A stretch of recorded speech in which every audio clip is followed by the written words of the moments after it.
am I the asshole for asking my stepfather to pay rent to live in a house that I own, after he asked me to pay rent once I turn 18?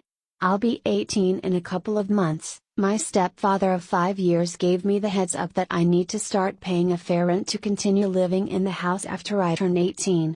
The house we currently live in belonged to my dad, who died when I was 6. My mom and dad were never married and I inherited the house, and my mom and I lived here, and then my stepfather moved in after they got married. Looks like my stepfather was under the impression that my mom owns the house. I told him that it's not happening as I own the house. He laughed at me and didn't believe it. I talked to my mom and she confirmed that she never told him that I own the house. He now knows the truth.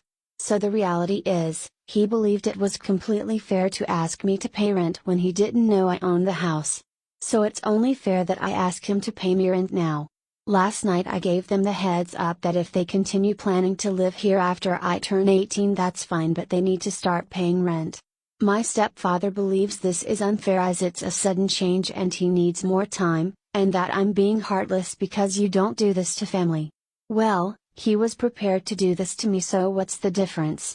He said he did it to help me gain my independence and prepare for an adult life, and that's part of growing up, whereas I'm doing it to spite.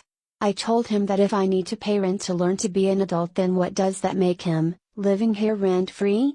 He told me I'm out of line and the conversation ended.